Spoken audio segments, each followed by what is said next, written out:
Most people think their thoughts stay trapped inside their minds. Quiet, harmless, invisible. But that's the biggest illusion of all. A thought doesn't end where it begins. The moment it forms, it escapes you. It leaves your inner world and launches itself into the quantum field. Not as an idea, but as a signal, a vibrational imprint, a ripple that moves through reality the way a wave moves across water. Every thought you've ever had, even the ones you brushed off, doubted, or forgot, send a signature into the field.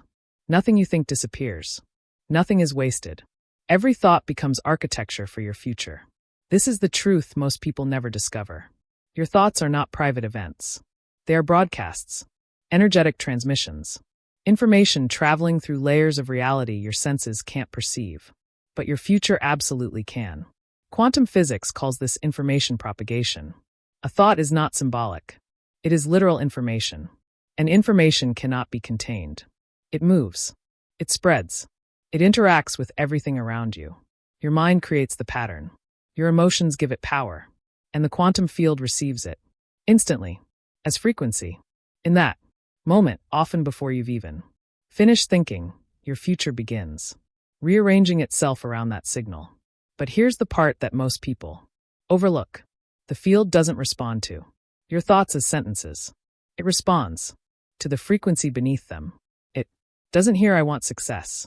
It receives the vibrational imprint of whether that desire is rooted in fear, desperation, openness, confidence, or coherence. A thought that carries clarity enters the field like a seed that knows exactly what it will grow into. A thought wrapped in fear enters the field like static, scattered, inconsistent, unable to germinate. Every thought plants something. The question is what? This is where science and spirituality meet perfectly. Neuroscience shows that every thought triggers micro shifts in your emotional chemistry. These micro shifts change your heart rhythm, your electromagnetic field, your hormonal output. Those biological frequencies extend beyond your body. Your internal state becomes an external broadcast. So, your thoughts don't just exist in your mind, they reshape your biology, which in turn shapes the frequency you emit into reality. And the quantum field doesn't wait for you to repeat the thought. It doesn't wait for you to visualize it. It doesn't wait for you to meditate on it. The first broadcast is enough to begin the formation process. It's the spark, the ignition, the first vibration that tells the universe here is a direction. Whether it becomes a clear outcome or dissolves into noise depends on what happens next. How consistently you broadcast that signal, and whether your identity matches it. But something even more fascinating happens the moment a thought reaches the field. It doesn't just move outward, it echoes back. The field immediately begins returning subtle feedback, adjusting your intuition, shifting your emotional tone, or presenting micro opportunities that align with the seed you've planted. You feel this as sudden clarity or sudden discomfort as an idea that emerges out of nowhere, as a sense of expansion, as a sense of contraction. The field always responds to the seed, but most people miss the echo because it's quiet, delicate, and arrives before any external signs. This is why the earliest stage of manifestation feels like nothing is happening.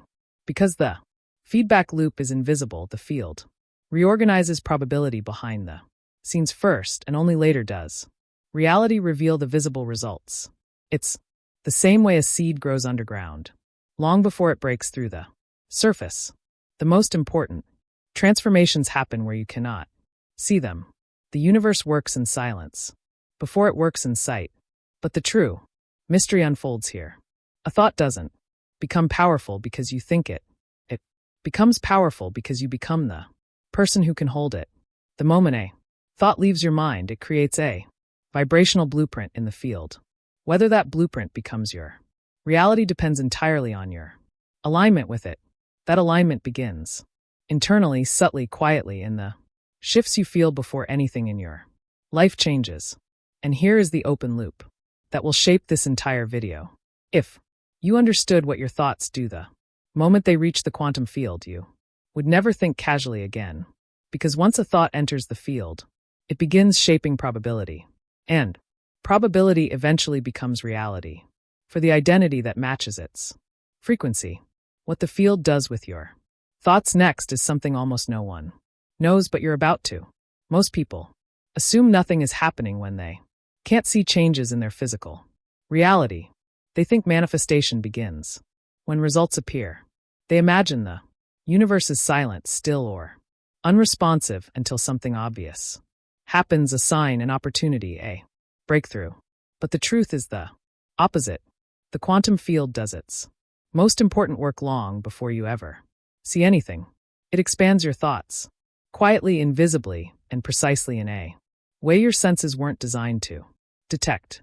This is the stage I call quantum germination. It's the process where a thought becomes more than a thought, where it starts transforming into a probability structure, a subtle configuration of energy that begins influencing your future. And just like a seed planted underground, all the important growth happens in the dark, where you cannot track it with your eyes. Quantum physics describes this process as wave amplification.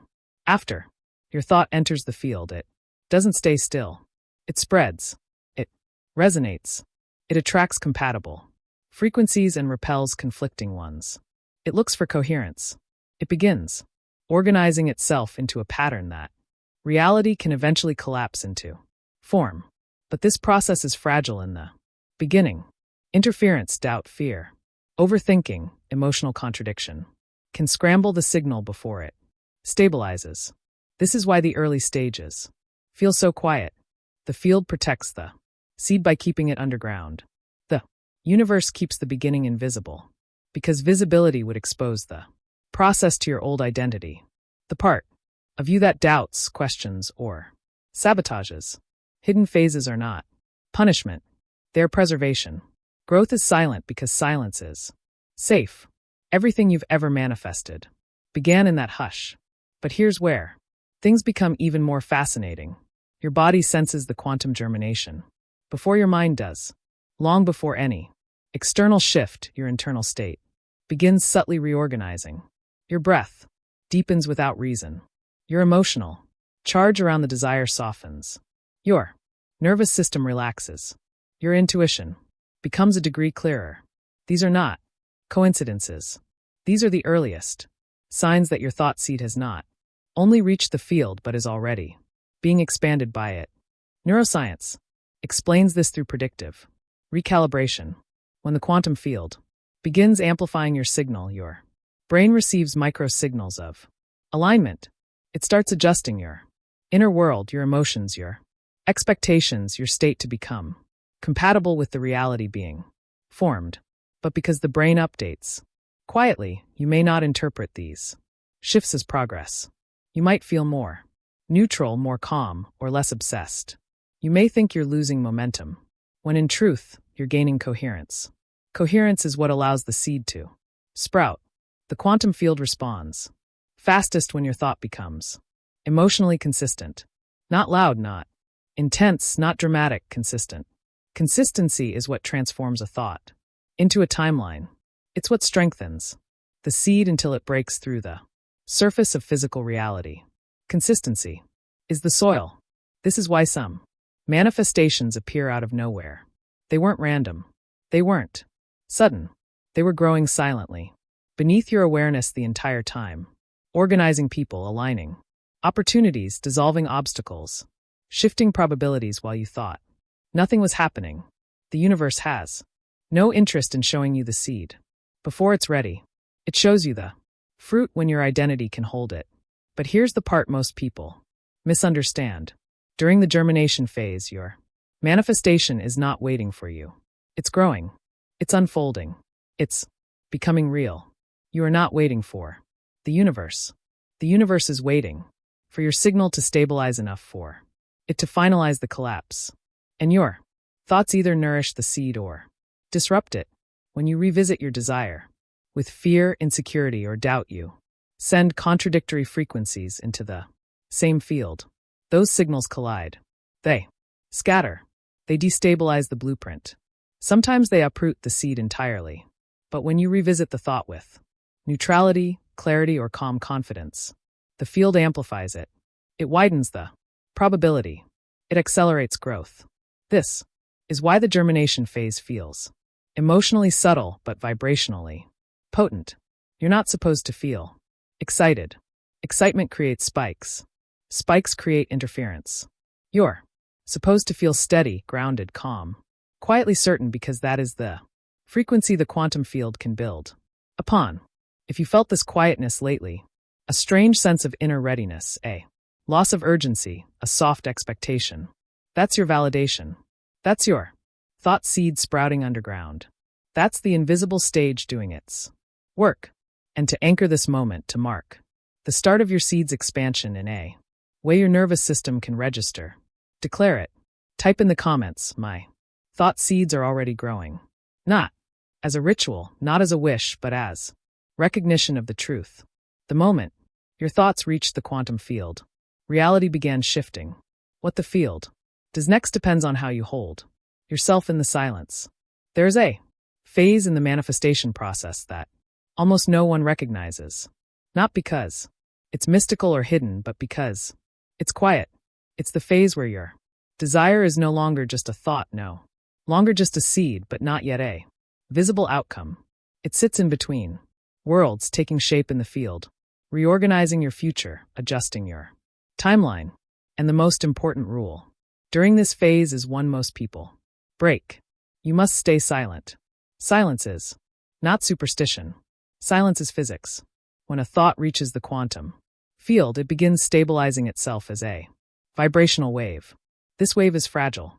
At first, coherent enough to grow, but vulnerable to interference. Every time you speak about your desires, prematurely, you expose the wave to external fields, external expectations, external doubts, and external projections. Sound is vibration. Words carry frequency. And the moment you share your desire with someone whose field is not aligned with yours, you create friction in the wave you're trying to stabilize. In quantum mechanics, this is known as measurement interference, the idea that observing, judging, or interacting with a wave prematurely can collapse it in the wrong direction. When you share a desire too early, other people's interpretations act like measurements. Their doubts, fears, or limitations collide with your signal before it has matured. And suddenly the wave that was forming your future collapses back toward your old identity. This is why silence accelerates manifestation. It protects coherence, your early stage. Manifestations don't need encouragement. They need containment. They need a shield from external noise so they can develop strength internally. They need your energy, not anyone else's. They need your belief, not someone's skepticism. They need your alignment, not someone's confusion. A seed doesn't grow faster because you dig it up and show it to people. It grows faster because you leave it underground, protected from all the elements that could disturb its roots. The quantum field works the exact same way.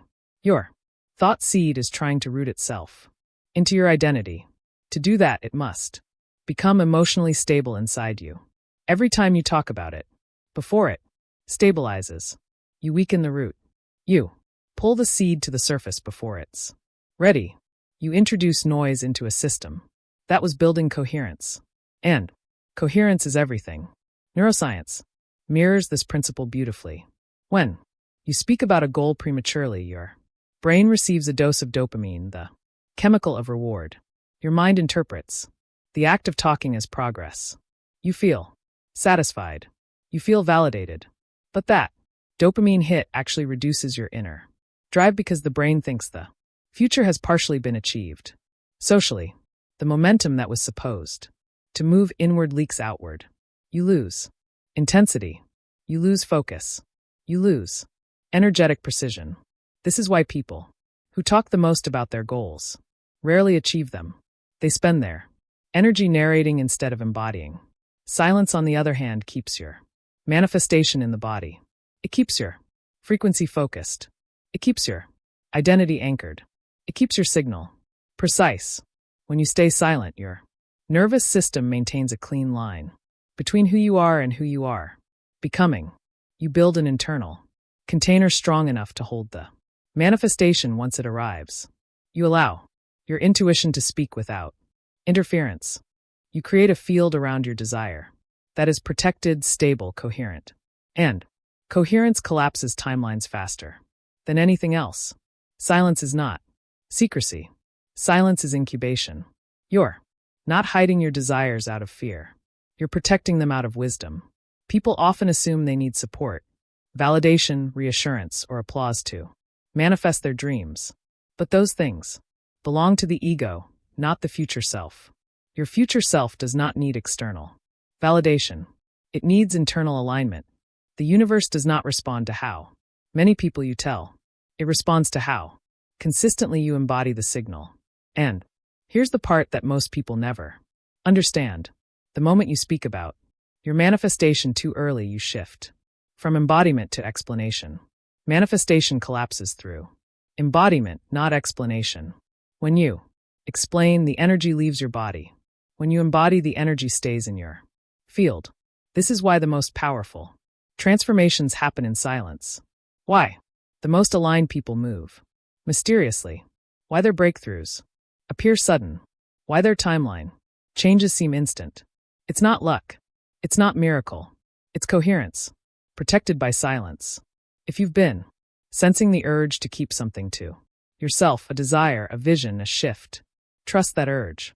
It's your intuition, recognizing the fragility of the wave. It's your future self telling you this needs to grow inside you before anyone else touches it. When the time comes, when the wave stabilizes, when the frequency matures, when your identity can hold the reality without collapsing, you won't need to tell anyone. They will see it. Your manifestation becomes visible only after it becomes inevitable. And the inevitability is built in silence. There's a moment in every manifestation journey when the universe stops feeling distant and starts feeling responsive.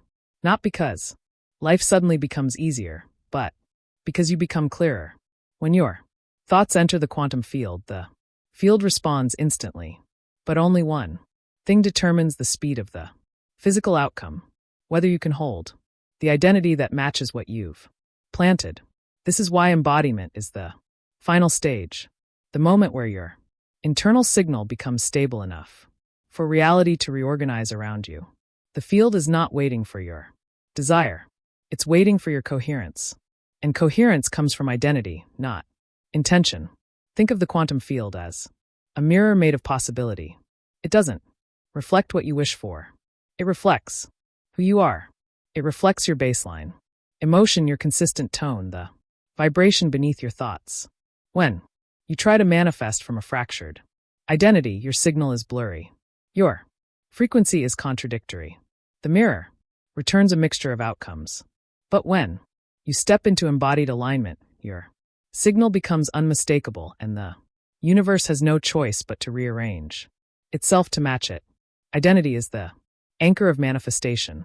Every thought you've planted, every intention you've broadcasted, every desire you've sent into the field is waiting for one thing. The moment your identity becomes the fertile ground where the seed can take root, the universe does not deliver to who you pretend to be. It delivers to who your nervous system believes you are. Neuroscience shows that identity is not a mental concept. It's a physiological state, a pattern of emotional predictions your brain uses to decide who you are. When your identity upgrades, your brain rewires, your breath changes, your posture shifts, your emotional responses evolve, your intuition strengthens, you become predictable to the universe in a new way. Not because you're repeating the past, but because you've become internally consistent in the direction of your future. And this is why staying silent was essential. Silence protects this new identity while it's forming. Talking too early exposes your transformation to old versions of you, to people bonded to your past, to patterns tied to former timelines, to energies that no longer represent your path. Silence allows the new identity to grow roots before external reality interacts with it. But now, once the seed has grown inside you, silence transforms into something else. Embodiment. Embodiment means living as the person who has already received what you once hoped for. Not pretending, not forcing, not acting, being. When your Identity matches your desire. The quantum field stops hesitating. The wave collapses cleanly. Probability becomes form. Thought becomes reality. You'll know you've entered embodiment because everything feels different. You stop waiting. You stop gripping. You stop asking for signs. You stop chasing outcomes. You stop narrating your transformation. You feel a grounded certainty that has nothing to do with evidence. Your future stops feeling like the future. It feels like home. You move as someone who isn't hoping anymore. You're remembering. This is when your manifestations appear out of nowhere. It's not magic. It's coherence finally, expressing itself physically. People will look at you and assume things suddenly worked out. They won't see the inner reorganization, the silence, the identity shifts, the emotional releases, the moments when you held your new self, while your old self tried to pull you back. They'll think it was easy for you. They'll think you're lucky. They won't understand that what they're witnessing is the outer expression of months of inner alignment. This is the truth. Almost no one grasps. Manifestation has never been about attracting. It's about becoming. When you become the person whose life naturally contains the things you desire, reality adjusts itself without strain. The quantum field doesn't send you gifts. It synchronizes with your signature. Manifestation becomes the byproduct of identity. And if you're feeling that subtle shift inside, that quiet readiness, that deeper grounding, that strange sense of inevitability, that is the sign that your identity is beginning to match the frequencies you've been planting. You are becoming the version of you the field has been waiting to respond to. If you want to deepen this alignment, if you want to strengthen your embodied identity, dissolve the subtle interference of old timelines and broadcast a signal the universe can't ignore, then the next step isn't more thinking. It's more coherence. It's embodiment at a deeper level. This is where your next reality begins, not with a thought, but with the identity that grows from